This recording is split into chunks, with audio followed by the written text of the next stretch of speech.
Yo, what's good, everybody? And welcome to the Hustle, Budget, and Glow podcast. I'm your host, Shelbie Morgan, and today we're going to have a lot of fun talking networking and overall insights when it comes to communicating and collaboration. I have an amazing guest on my show today, Mr. Michael Foreman. He's going to be introducing himself shortly. Today is a live show, so that means you can engage, you can type in the chat, and I'm super excited to have everyone who's attending and who's listening on the show. So let's get started. Let's have some fun. Michael, go ahead and introduce yourself. Let's go.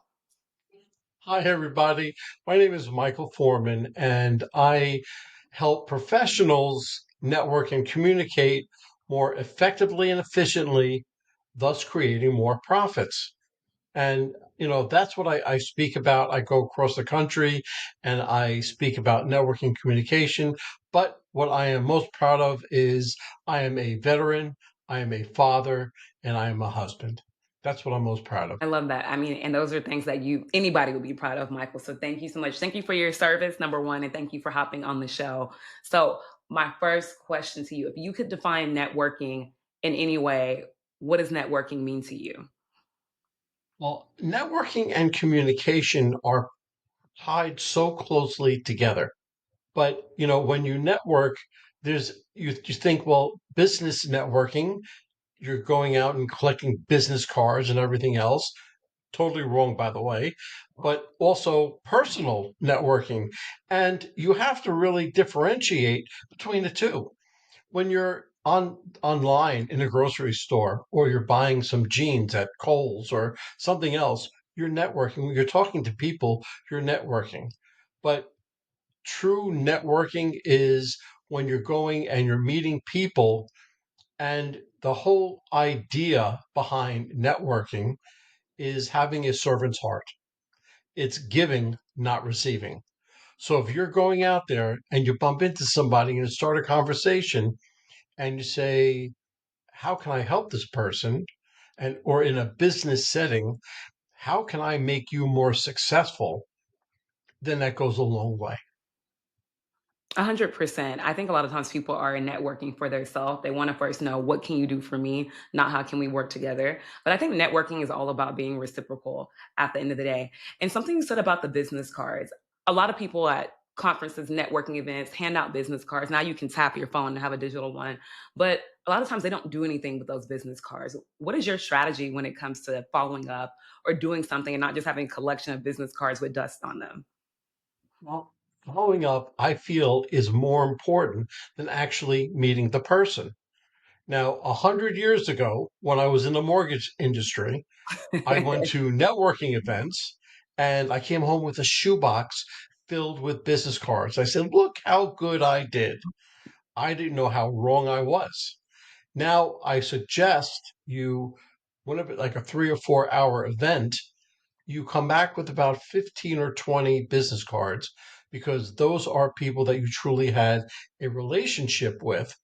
And the follow up, you asked about the follow up, and I have what is really a secret sauce for follow up.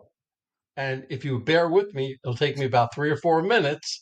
I'll tell you about it. All right. I'll I'll bear with you. Go ahead. What's the secret sauce? We Okay. wanna So know. let's say you have 15 or 20 business cards and you go back home or you go back to the office, whatever the case may be, and you immediately send a thank you email. Shelby, thank you for meeting me with me tonight. I had a great time. I'll talk to you soon. Michael. That's it. Nothing else. The next morning, however, ready for this? You sign a personal handwritten note card. Okay, Handwritten. Okay. Hey, okay. Shelby, this is Michael. I met you on such and such date at such and such an event. We spoke about XYZ. I hope to speak with you again soon, Michael. Now, I told you the date, what the name of the event was, and something we spoke about. I did that because when you receive this, it'll be 3 or 4 days later, and you're not going to remember me. But now you will. So I just increased your response rate from 2% to about 40%, 50% because of that handwritten note. But let's say you didn't answer me back, you didn't email me back. Still, 3 or 4 days later, Hey, Shelby, this is Michael. I met you on such and such date at such and such event. We spoke about XYZ. I'm going to say and do that every single time because that will keep me top of mind. Hey, Got I just want to know if you were interested in doing any business. I really was interested in speaking with you. Hope to speak to you again soon, Michael. Now, that should have you respond. But let's say you didn't. You're a horrible person. Horrible, right? And 2 or 3 days later, I write you another email. Hey, Shelby, this is Michael. I met you on such and such date, such an event. We spoke about XYZ. Hey, look, I realized that Tuesday and Wednesday of next week was really free for me. Would one of those days work for you, Michael? 3 days pass. You still haven't responded to me. Bad, bad, bad, bad. Okay. You still respond to me. Hey, Shelby, this is Michael. I met you on such date, such event. We spoke about XYZ. I told you in my last email that Tuesday and Wednesday were free. Tuesday seems to be kind of busy. How's Wednesday? Well, 3 more days pass. You still haven't responded to me. Bad, bad, bad. I'm going to tell your father on you. Okay. So you just really end it off this way. You say, "Hey, Shelby, this is Michael. I met you on such and such date at such an event. We spoke about XYZ. I told you Tuesday was kind of filled up. Wednesday seems to be getting busy. If there's a better time for you, please." Now, what does that do?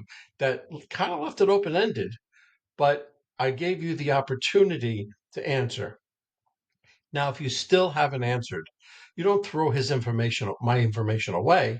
You Right. just take that information, you put it into your CRM, and you have all the points of contact that I made so far. And you just put me on a drip marketing campaign. So you're staying top of mind, and listen, it goes a long way because you never know who is going to reach out to you. I speak to a lot of event planners, meeting planners. I go into corporations and I speak to them about networking communications. And I have been emailing people like for the last year. 7 months ago, I started with this one event planner. 7 months passed. Crickets. I didn't hear a thing. Nothing. She sent me an email about a month and a half ago, out of the blue, as if we were talking every day. Hey, Michael, hey, just glad to hear this. Would you be interested? I have this event coming up. Da, da, da, da. So you never know. 100%. Yeah, you never know. And I mean, first off, you were very consistent. Um, but you didn't have to do too much work. You already had it automated, and I think that's what a lot of people need to put in consideration when they network. You can automate a lot of conversations, like you said, especially now in the world we live in today, whether it's a drip campaign or whether you're using AI. If you really want to keep those connections open, whether or not you hear from them, don't be negative and throw their information out. Keep a positive mindset and keep that door open to where if they finally do reach out to you one day, 7 months later, that business card was worth getting. But I really like what you said about that handwritten personal note and sending out an email. I think it's very important. I recently went to a conference, like I think I told you, I went to Chicago end of March, early April for a podcast conference. And I got a lot of networking contacts, right? From business cards to LinkedIn to Instagrams, because podcasters communicate in an array of ways. And sometimes the best way to connect is just digitally. But in my mind, that's still a business card. So whether I followed up an Instagram message or an email, or I literally got the business card and messaged you, I got a lot of, feedback from that. A lot of people have been scheduled to be on my show. I've been scheduled to be on people's shows. We're talking about collaborating. I built connections and possible friendships long term. So I think it's very important. And it's not about who reaches out first. I think that's what I've gotten from it because I've had people reach out to me first or I've reached out to them first. But it's more so about just reaching out and making that connection because life can life. I think people can be busy. I think things can come up. And really, conversations that you had in the past can sometimes fall to the wayside. But it's all about just showing up. And I think that's the most important thing you can do when you meet somebody.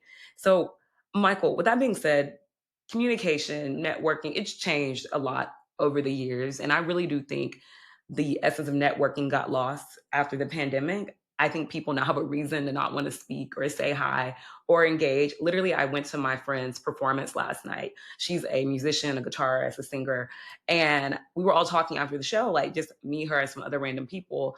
And some of the people that were in the group, we all live at the same apartment complex. And she was like, "Y'all are friends?" And I'm like, "Yeah, we all just met at the apartment." She was like, "That's so rare." She was like, "I don't know anyone at my apartment. Nobody ever talks to anyone. They just keep their head down, walk, and go into their building." And I was like, "That's so interesting." I didn't think about that because I mean, you got to, even neighbors nowadays, your own neighbors don't wave and speak. So in that situation, I felt like, wow, people really don't communicate, and people do want it. People do want to build friendships and networking and opportunities. And she was just so amazed that we came together and we really are only just focused on living and paying our bills here. But at the end of the day, we formed a community and we hang out together. So what do you think about that? About people forming connections past, pandemic and building those organic and natural relationships? You hit the nail right on the head when you said post-pandemic, because I really believe that ever since the pandemic, people lost their minds, right? All they think of communicating and networking is by Zoom or by cell phone or whatever. So I would say my suggestion would be, let's say you was you in your apartment complex. It all depends on you as a person, right? If you see somebody, you're going to wave to them, hello, right? Because that's who you are. But where your friend is concerned, she may just put blinders on, look down, and go right to her apartment. You're interested in making that connection, and she is not. So if you're not, you kind of have to open yourself up a little bit. Yes, you have the possibility of getting hurt, getting disappointed, but no risk, no reward. Right. So you have to just say hi, make conversation. And you know what? There's a big thing of introverts versus extroverts with these networking events and everything else. And if you're an introvert, and you go there, don't just hang out against the wall. You're trying to make conversation, but you don't have to talk business. It's not always only about business. You walk up to somebody, Right. hey, that's a really nice blazer, or that's a nice blouse, or those shoes are really nice. Where'd you get them? Start the Right. conversation that way. And then, because listen, networking is a level of trust. They have to know you, like you, trust you in order to do business with you. Now, how are you ever going to get to that trust level if you don't start that conversation? And if you start it on the wrong foot, it'll take you 10 times longer to get things straight, figured out. So, you 100%. know, that's the first thing. So, know you, like you, and trust you is so important. Know you, everybody knows you. They've seen your face. They see you walking. They know you. They know who you are. Like Right. you, that kind of narrows it down a little bit because not everybody is going to like you.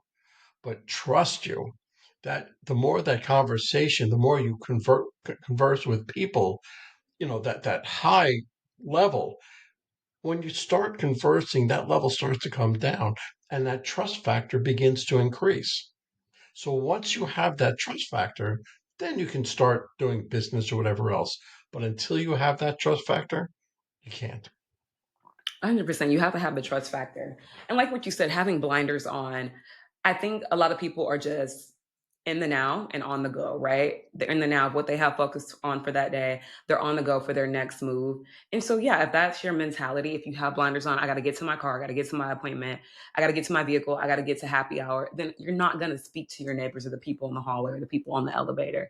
But I think we can take ambivert, introvert, extrovert out of it. It's like, do you want to build connections at the end of the day? Despite your personality, do you want to build connections? Do you want to level up? Do you want to have people in your circle that are different from your everyday friends and family network to contribute to something new in your life, right? So putting that mindset there. And, I feel like introvert, extrovert, ambivert, whatever the case may be, I feel like people can turn it on and off. You have to pick and choose when you want to be more social and more engaged or not more engaged. And I am pretty much 100% an extrovert. But at the same time, I like my private and peaceful and quiet time. But people come and talk to me by nature. I could be in the bathroom, I could be on the elevator. I think I just have an aura that makes people feel welcome and calm. And I'm going to say, hey, how are you doing? I'm not ever going to walk in a room or get on the elevator and not speak. It's just not in my nature or how I was raised. But I do think it's really important to consider, what you want from an interaction, despite what your personality is, because sometimes I just want to have peace and relax. And when I go to a coffee shop, I just want to sip my coffee and read my book. I literally went last week to a coffee pop up at a local clothing store, and I had my new book that I was reading. I had got a matcha. I was just sitting there relaxing by myself, and the girl next to me started talking to me, and we ended up exchanging numbers and having an amazing conversation. And we have plans to like actually connect and get together and meet up and talk more. We talk about business, about life, about moving to Austin. And mind you, I went into that situation wanting to be an introvert and not talk or speak to anybody. Um, I opened my mind up when she started talking to me. I'm never going to put off a conversation. And I really think I got more impact than I could have gotten from that book for meeting somebody new. So I think with life, it just depends on what you want and where you're at. And like I said, I can cut it on and off, but I think it's really, for me personally, you have to show up for yourself. But sometimes you got to show up for other people. Sometimes people need you to say hello. I really do think a conversation can like change your life. And I've met people and talked to them, and they're still within my network. And I'm just so glad I said hi. It didn't matter what they thought, what they believed in, what their views were. I literally just wanted to say hi and get to know them. So, what do you think about with that? On that note, what do you think about the world we live in today, where people don't want to have a conversation because they're too busy putting people in categories, and so they decide to not invest in time with communicating with you because they've already labeled you and put you in a box. What do you think about that? Well, again, you have to keep yourself open. And with today's day, it's really a safety feature, a safety factor, because you really have to be aware of your surroundings, right? So now I was a police officer, so I'm used to seeing what's around me always. When I'm walking with my wife, when I'm sitting having coffee, I know how many steps there are to the door, and my back is always to the wall because I'm always looking at everything. She, no idea what's going on. It doesn't matter. Okay. But you have to have that overall feeling that I'm looking, let's say I'm looking around, and if something happens at the table next to me or something, I may comment on it, or something good, never nasty, Right, right. and or I'm usually a joke because that's me, and everybody laughs and we have a good time, and more or less during the time we're sitting at the table, um, there's more interaction going on, so I'm open to the fact of somebody uh, responding to me, right? Right. And starting that conversation. And who knows where that conversation is going to go, right? But, you have to take it for what it's worth. I'm used to opening myself up like that. If you're not used to opening up like that, if you're used to being a very closed person, you have to figure out, is that the person you want to be? If you're in business and you're a closed person, that's a bad combination.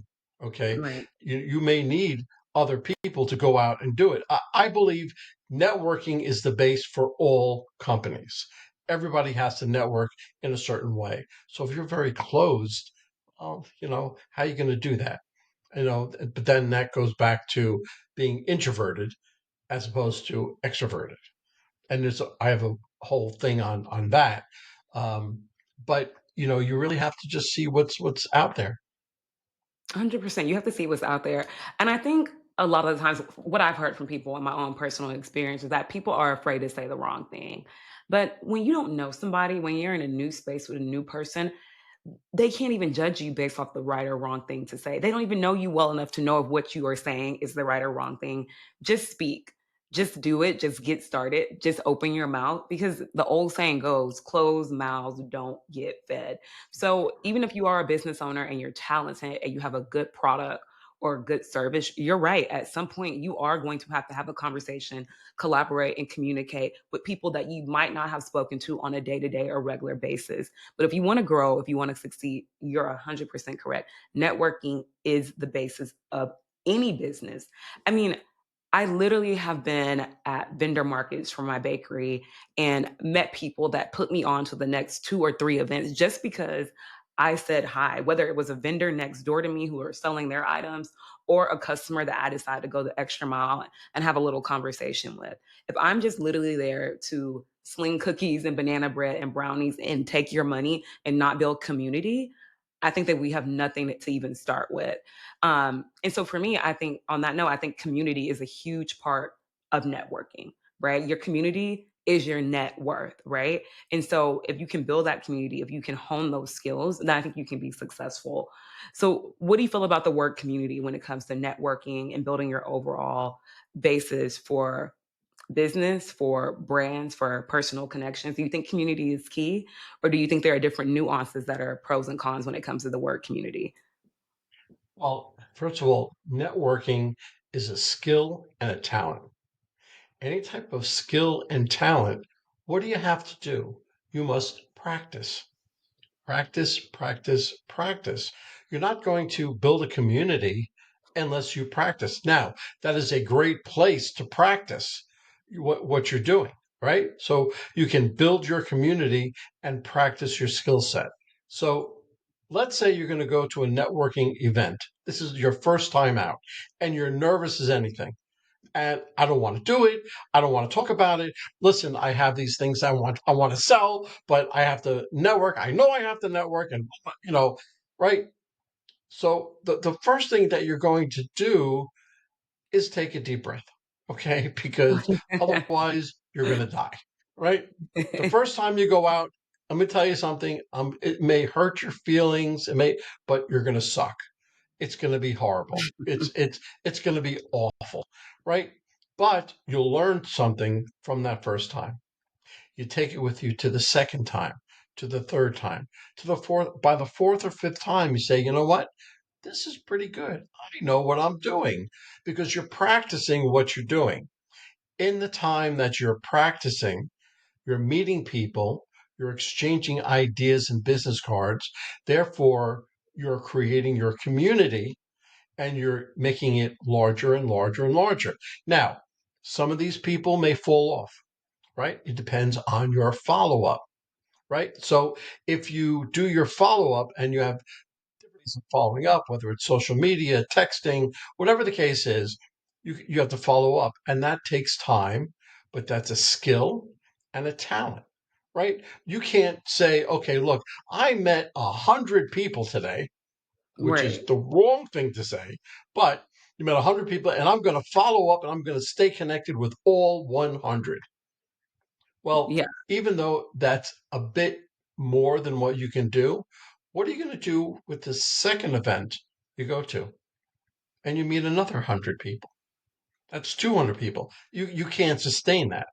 Right. That's why I say if you have a relationship, if you can speak to 15 or 20 people, that's sustainable and you take that with you. So by the end of the week, or by the end of what, 3 months, if you go once, twice a month, you make 30 people a month, 3 months, that's 90 people.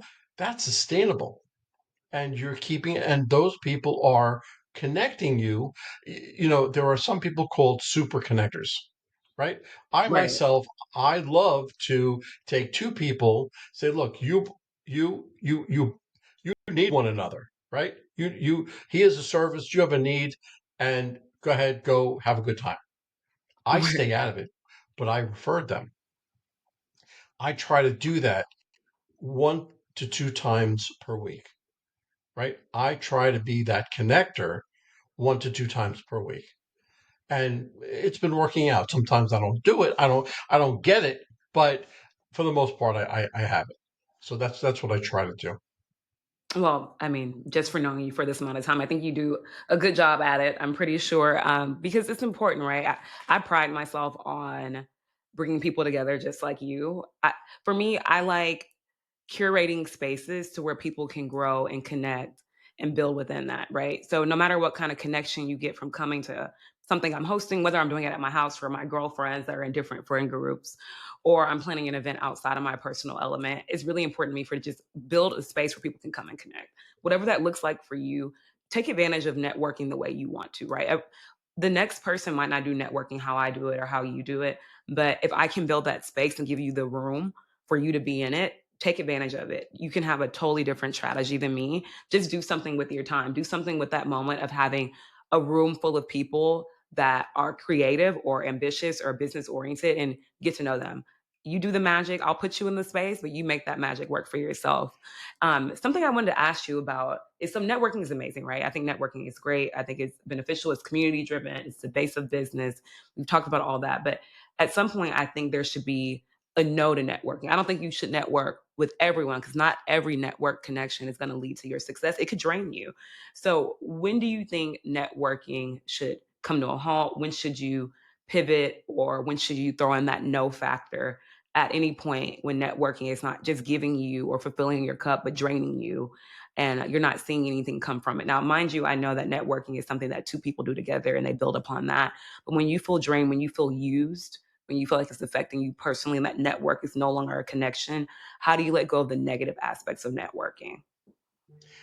That's when you have to build on those relationships that you're making during those networking events. So, first of all, you pick and choose the networking event that pretty much goes with what you're trying to sell, trying to do, um, but you have to really look at them like every person that you meet you're not going to get along with, you're not going to jive with, you're not, it's not going to happen. So you're going to give him the time of day and say, okay, I'm going to move on to the next person, or thank you very much for your time. I hope to speak with you soon. Take your card, whatever the case may be, right? So you're not letting him down, but you know that you're not going to have anything to do with him, right? Right. Because you're not going to let yourself go down to that level when you know that you've got to be up here. Listen, 100%. everybody has opportunities put in front of them. Not everybody can see it, and not everybody can take advantage, right? You have to learn this. It's a skill. You have to learn what opportunities arise and how to take care of them. And all of that is the collaboration, is the networking, the communication. That's learning how to do this from the first event that you go to. So going back around to your original question, it's you can't worry about the things that are negatively affecting everything else going on. You're concentrating on you. Now, when I said in the beginning, networking, you have to go in with a servant's heart, right? Right. So you're going into thinking, okay, how can I make this person more successful? How can I be a good referral source? So if you go in with the mindset that of only giving and not receiving, then that changes it completely. Changes your whole outlook. Like, you know something? I enjoyed tonight. I had a good time. But more Right. importantly, those other people will remember you. 100%. That's the key factor, being memorable. So I wanted to ask you this next, and before we wrap up, what can a person do to be a better networker with their self? Because I feel like before you go to a networking event and meet other people and exchange cards and follow up and follow through with them, you have to know how to be a better networking within yourself, how to show up for yourself, how to make sure that you have the skill sets to sell yourself, to show up, to showcase your skills and your talents and abilities. And I think a lot of time people don't even know what their own gifts are. They don't know how to network their own passions and pull those out and to make it something that they can monetize. So how do people build their self up and just be a better networker for who they are? Well, that's really simple because first of all, you have to build up your confidence. You have confidence in yourself, then all of a sudden 50 doors will open up. Now, what you do at home, there's a mirror, right? Look into the Right. mirror and say, "Hi, I'm Michael. How are you?" And you can have fun with yourself. You practice smiling, so very important. The Right. smile, okay? You have to practice on how you stand in front of somebody? Okay, are you standing sideways? Are you? How about your hands? Where are they? Are you? Middle steeple is what they call it in marketing. And I always say, throw that right out the window, right? Because when you speak, you're talking with your hands, Right. right? That's what you're doing. And don't go crazy, of course. But all of these things lead up to your confidence level, how you speak with somebody, practice looking at them in the eye. And of course, above and beyond everything else, yeah, you be polite, and courtesy goes a long way, right? So you practice all of that and you are ready to go out to your first time. Courtesy goes a long way. It is not hard to be kind, Michael. So, my last question for you before we wrap up, if there was one first step that a beginner needed to know in order to go and network, what would you tell them? First step. Yeah. Shut up. Don't seriously. When you walk into a networking event, don't talk. Don't talk, right? Because let me tell you something. I went to the school of hard knocks, right? I used to go to events. I used to walk in. I say ta ta ta ta ta ta ta ta ta. Wrong, all the way wrong. Okay, you go in and you listen. You listen to the people. You listen to the conversation, and you say, "Is this a conversation that I want to be a part of?" If it's not, you haven't said anything yet. You bow Right. out gracefully. You go to the next table. If it is, when the conversation comes around to you, then you say your 2 cents. But that's my first thing. So when you walk in, don't talk. Don't be quiet, embrace, Be quiet. listen. So you know what, Michael, we've talked about a lot today. We talked about your network is the basics for building your business. It's the platform that you have to build upon. If you want to have community, you have to go and practice your networking skills. Sometimes you have to pivot. It's not always going to be a situation where you want to network with somebody, bow out gracefully, go into it with an open mind.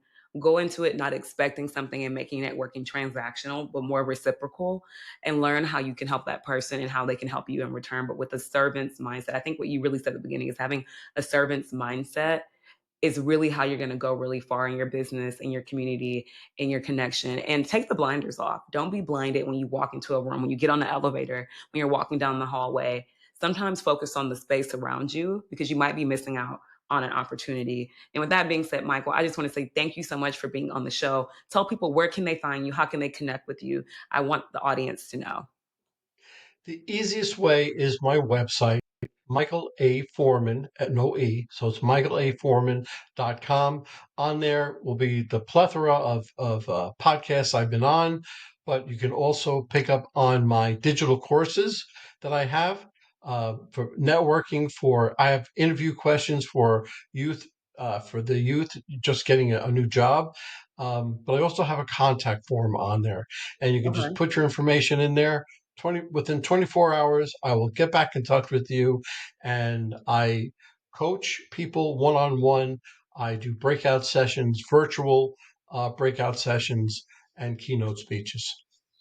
Amazing. Well, you are a multifaceted entrepreneur. You're an amazing and kind man and a great networker. Thank you for sharing these skills. I learned a lot today, and I know my listeners and my audience will definitely learn a lot once they watch this YouTube session and listen to it on any streaming platform. So, with that being said, I'm your host, Shelbie Morgan of the Hustle, Budget, and Glow podcast. Thank you, everybody, for tuning in.